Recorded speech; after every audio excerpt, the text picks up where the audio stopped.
ജനിച്ചത് മുതൽ നമ്മൾ ചുറ്റുപാടിൽ നിന്ന് ഇങ്ങനെ പഠിച്ചുകൊണ്ടിരിക്കുകയാണ്.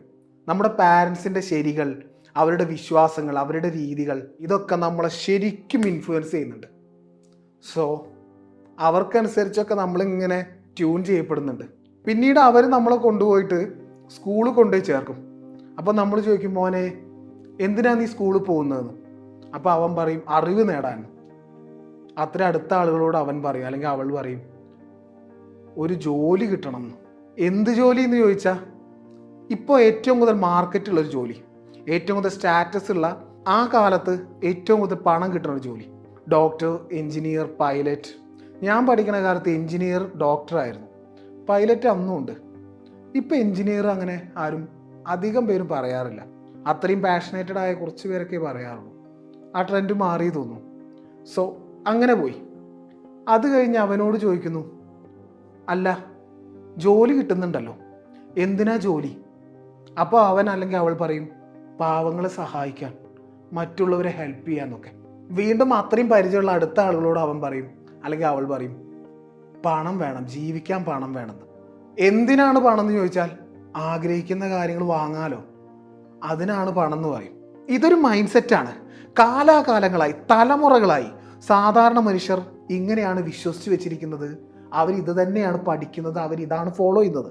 ലോകത്തെ ഏറ്റവും വിൽക്കപ്പെട്ടൊരു പുസ്തകം റിച്ച് ഡാഡ് പുവർ ഡാഡ്, അതിൻ്റെ ഓതർ റോബർട്ട് കിയോസാക്കി തൻ്റെ 26ാമത്തെ വയസ്സിലാണ് തൻ്റെ ആദ്യ $10,00,000 സമ്പാദിച്ചത്. ഇതൊക്കെ ചെയ്താൽ നമുക്ക് റിച്ച് ആവാൻ പറ്റും.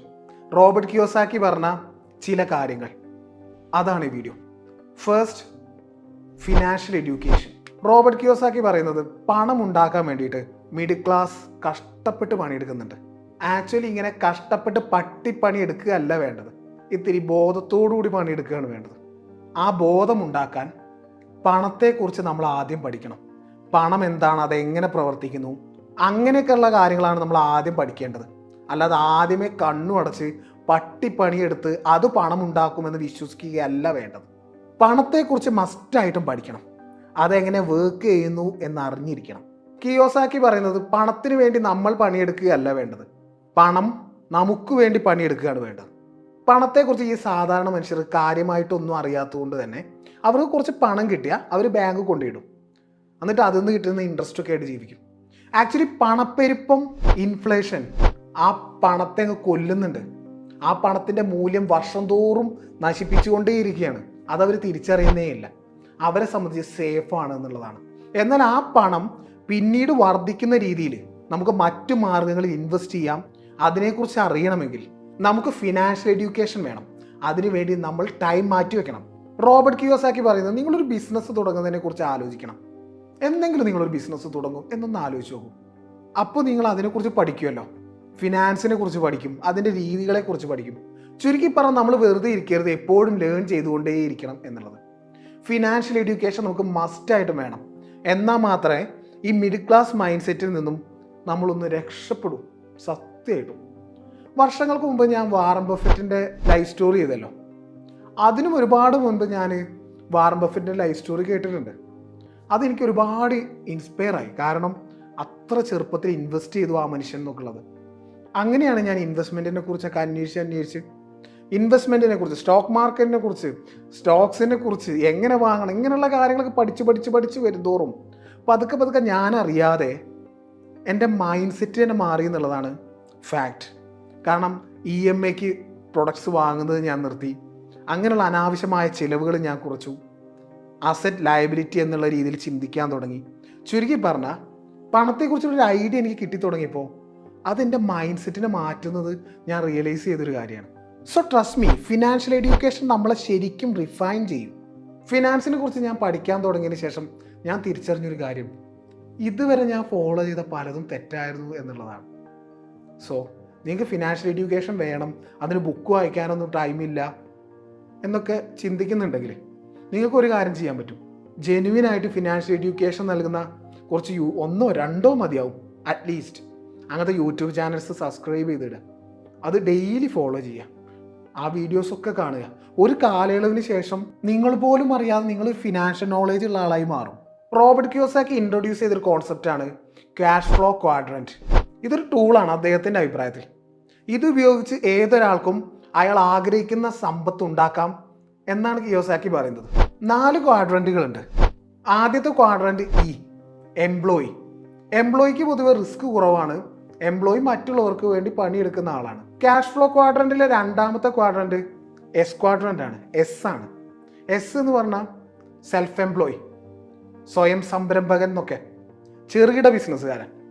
അവരെ സംബന്ധിച്ച് അവരുടെ വരുമാനത്തെ അവർക്ക് നിയന്ത്രിക്കാൻ പറ്റും. എന്നാൽ അതിൻ്റെ പ്രശ്നം എന്ന് പറഞ്ഞാൽ റിസ്ക് എംപ്ലോയിനേക്കാളും അധികമാണ്. ക്യാഷ് ഫ്ലോ ക്വാഡ്രന്റിലെ അടുത്ത ക്വാഡ്രന്റ്, മൂന്നാമത്തെ ക്വാഡ്രന്റ് ബി ആണ്.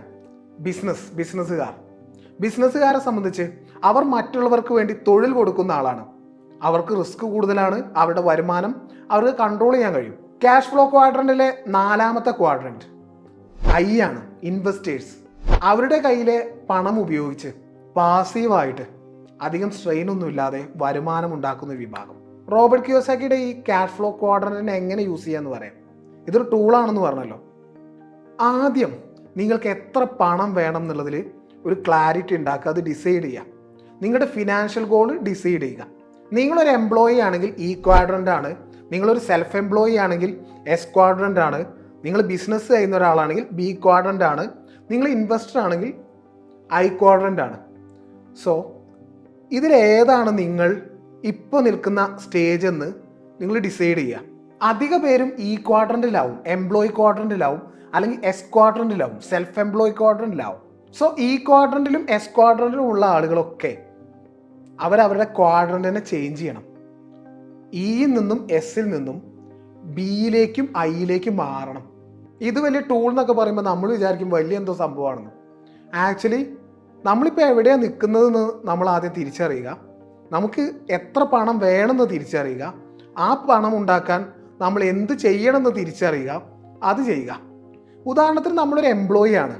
ഈ ക്വാഡ്രന്റിലാണെങ്കിൽ നമ്മൾ അവിടെ നിന്നാൽ നമ്മൾ ആഗ്രഹിക്കുന്ന പണം നമ്മുടെ കയ്യിൽ ഉണ്ടാവില്ല, കിട്ടില്ല. അത് നമുക്കൊരു ക്ലാരിറ്റി ഉണ്ട്. എംപ്ലോയി ആണോ, കഴിഞ്ഞു. സോ അതിന് നമ്മൾ ഈ ക്വാഡ്രന്റിൽ നിന്നും ബി ക്വാഡ്രന്റിലേക്ക് പോകണം, ബിസിനസ്സിലോട്ട് പോകണം. വെറുതെ ബിസിനസ്സിലോട്ട് പോകാൻ പറ്റില്ല. ഏത് ബിസിനസ് തുടങ്ങണം എന്നൊരു ഐഡിയ വേണം. അതിന് നമ്മൾ കുറച്ച് കാര്യങ്ങൾ പഠിക്കണം. അതിനുള്ള കാര്യങ്ങൾ ചെയ്യണം. നമ്മുടെ വരുമാനം വർദ്ധിപ്പിക്കണം. വരുമാനം വർദ്ധിപ്പിക്കാനുള്ള മറ്റ് മാർഗങ്ങൾ തിരയണം. ഇൻവെസ്റ്റ് ചെയ്യണം. ചിലവുകൾ കുറയ്ക്കണം. ഇങ്ങനെയുള്ള കുറേ കാര്യങ്ങൾ നമ്മൾ ഇവിടെ ഇംപ്ലിമെന്റ് ചെയ്യണം. റോബർട്ട് കിയോസാക്കിയുടെ ബുക്കുകളിൽ ഫേമസ് ആയ അടുത്ത കോൺസെപ്റ്റ് അസറ്റ് ആൻഡ് ലയബിലിറ്റി. ഇത് ഞാൻ പല വീഡിയോയിൽ പലതവണ പറഞ്ഞ സെയിം കോൺസെപ്റ്റ് തന്നെയാണ്. നമ്മുടെ കയ്യിലോട്ട് പണം വരുന്ന, പോക്കറ്റിലോട്ട് പണം വരുന്ന എല്ലാ കാര്യങ്ങളും അസറ്റാണ്. എന്നാൽ പോക്കറ്റിൽ നിന്ന് പണം അങ്ങോട്ട് കൊണ്ടുപോകുന്ന കാര്യങ്ങളൊക്കെ ലയബിലിറ്റിയാണ്. സ്റ്റോക്സ്, ഗോൾഡ്, റിയൽ എസ്റ്റേറ്റ് ഇതൊക്കെ അസറ്റാണ്. കാർ ലോൺ, വീട് ലോൺ, റെന്റ് ഇതൊക്കെ ലയബിലിറ്റിയാണ്. റോബർട്ട് കിയോസാക്കി പറയുന്നത് നമ്മുടെ ലയബിലിറ്റി കുറയ്ക്കാൻ ശ്രമിച്ചിട്ട് നമ്മുടെ അസറ്റിനെ ബിൽഡ് ചെയ്തുകൊണ്ടേ പോയാൽ നമുക്ക് ഫിനാൻഷ്യൽ ഫ്രീഡം നേടാൻ പറ്റും. നമ്മുടെ മൈൻഡ് സെറ്റ് എങ്ങനെയാണ് മാറേണ്ടതെന്ന് പറഞ്ഞാൽ, ഞാൻ 5000 രൂപയുടെ ഒരു ഷർട്ട് വാങ്ങിയാൽ അതിൽ നിന്ന് എനിക്ക് വരുമാനമൊന്നും ഉണ്ടാക്കാൻ കഴിയുന്നില്ലെങ്കിൽ അത് ലയബിലിറ്റിയാണ്. എന്നാൽ ഞാനൊരു 1000 രൂപയുടെ ഷർട്ട് വാങ്ങിയിട്ട് 4000 രൂപയ്ക്ക് ഫണ്ടമെൻ്റലി സ്ട്രോങ് ആയ സ്റ്റോക്ക് വാങ്ങുകയാണെങ്കിൽ അത് അസറ്റാണ്. ഈ രീതിയിൽ നമ്മുടെ മൈൻഡ് പ്രവർത്തിക്കണം. നമ്മൾ ഈ ഭൂമിയിൽ വന്ന് ജീവിക്കാനാണ്. ഇങ്ങനെ കണക്ക് കൂട്ടി അങ്ങനെ അത് വാങ്ങണം ഇത് വാങ്ങണോ ഇതൊക്കെ കോംപ്ലിക്കേറ്റഡ് ആണെന്ന് നമ്മൾ ചിന്തിക്കാം. പക്ഷേ ഈ അസറ്റ് ലയബിലിറ്റി എന്നുള്ള കാര്യങ്ങൾ ജസ്റ്റ് ഒന്ന് ചിന്തിച്ചാൽ നമ്മൾ അനാവശ്യമായി വേസ്റ്റ് ആക്കാൻ വേണ്ടി മാത്രം വാങ്ങുന്ന കുറേ കാര്യങ്ങളുണ്ടല്ലോ, അതൊക്കെ നമ്മൾ ഒഴിവാക്കും.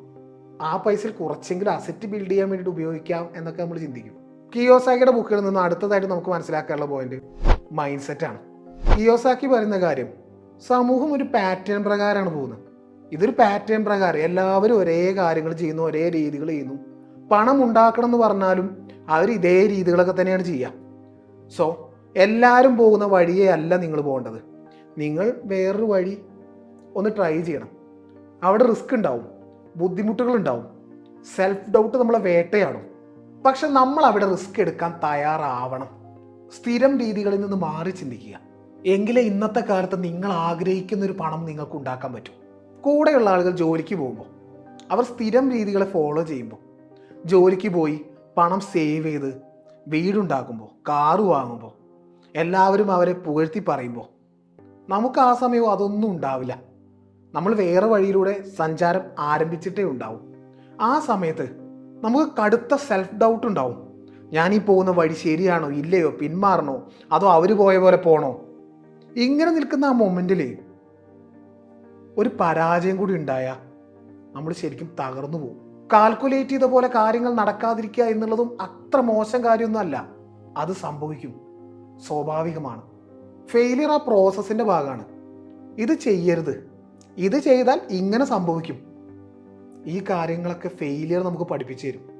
നമ്മുടെ തോൽവി മാത്രമല്ല, മുൻപ് അതേ വഴിയിലൂടെ നടന്ന സകല മനുഷ്യരുടെയും തോൽവികൾ അതൊക്കെ നിരീക്ഷിച്ച് ആ തെറ്റ് ആവർത്തിക്കാതിരുന്ന അവിടെ നമുക്ക് രക്ഷപ്പെടാൻ പറ്റും. ലൈഫിൽ നമ്മളിങ്ങനെ പോകുമ്പോൾ പല അനുഭവങ്ങളും ഉണ്ടാവും. ഈ അനുഭവങ്ങളിൽ നിന്നുള്ളൊക്കെ ഇങ്ങോട്ട് എടുത്തിട്ട് നമ്മുടെ ലൈഫിൽ നമ്മൾ ഇംപ്ലിമെൻ്റ് ചെയ്യണം. അല്ലാതെ നമ്മൾ എത്ര വട്ടം തോറ്റു എന്നതിൽ ഫോക്കസ് ചെയ്യല്ല നമ്മൾ വേണ്ടത്. തോൽവിക്ക് മനുഷ്യനെ ശരിക്കും തോൽപ്പിക്കാൻ കഴിയുമായിരുന്നുവെങ്കിൽ ഈ കാണുന്ന ലോകമൊന്നും മനുഷ്യനിങ്ങനെ ഉണ്ടാക്കിയെടുക്കാൻ കഴിയില്ലായിരുന്നു. അടുത്തത് റിച്ച് ഡാഡ് പുവർ ഡാഡ്. തൻ്റെ പിതാവ് പുവർ ഡാഡാണ്, തൻ്റെ ബയോളജിക്കൽ ഫാദർ. തൻ്റെ അടുത്ത സുഹൃത്തിൻ്റെ ഫാദർ റിച്ച് ഡാഡാണ്. ഇവർ തമ്മിലുള്ള വ്യത്യാസങ്ങളുണ്ട്. അത് വെച്ച് നമുക്ക് മനസ്സിലാക്കാൻ പറ്റും ഒരാൾ എന്തുകൊണ്ട് ദരിദ്രനായി തുടരുന്നു എന്നുള്ള കാര്യം. തൻ്റെ സുഹൃത്തിൻ്റെ പിതാവ് റിച്ച് ഡാഡ്, അദ്ദേഹത്തിൻ്റെ വിശ്വാസം ഏറ്റവും ഇമ്പോർട്ടൻ്റ് ഫിനാൻഷ്യൽ എഡ്യൂക്കേഷൻ ആണെന്നുള്ളതായിരുന്നു.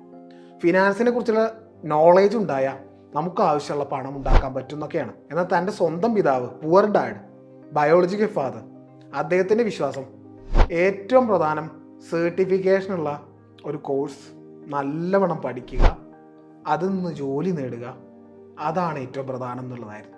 തൻ്റെ സുഹൃത്തിൻ്റെ പിതാവ് റിച്ച് ഡാഡ്, അദ്ദേഹത്തെ സംബന്ധിച്ച് പണം ഉണ്ടാക്കാൻ സ്റ്റോക്സ് പോലുള്ള റിസ്കി ആയ കാര്യങ്ങളിലൊക്കെ ഇൻവെസ്റ്റ് ചെയ്യുക, അങ്ങനെയുള്ള ചിന്തകളൊക്കെയാണ്.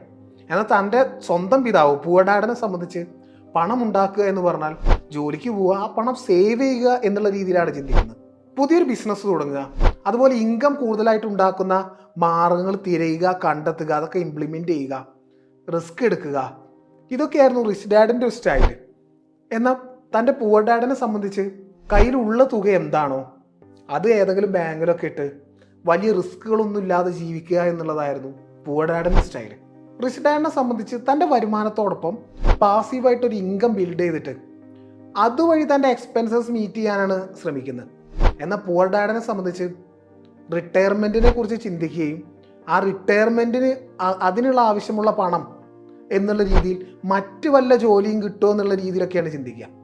എന്നാൽ തൻ്റെ പുവർ ഡാഡിനെ സംബന്ധിച്ച് അയാൾ റാറ്റ് റേസിൽ ഓടിക്കൊണ്ടിരിക്കുകയാണ്.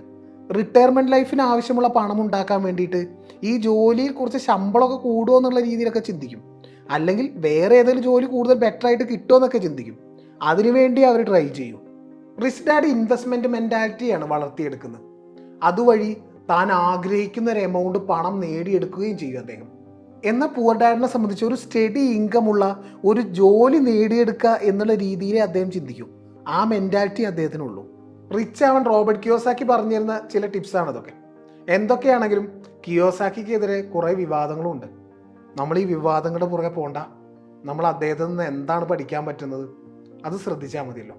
സോ റിച്ച് ആവുക എന്നുള്ളത് ഒരു ലോങ് ടേം പ്രോസസ്സാണ്. ഇപ്പോൾ ഈ പറയുന്ന കാര്യങ്ങളൊക്കെ നിങ്ങളുടെ റിച്ച് ആവാനുള്ള ആ യാത്രയിലേക്ക് ഇംപ്ലിമെൻ്റ് ചെയ്യുക.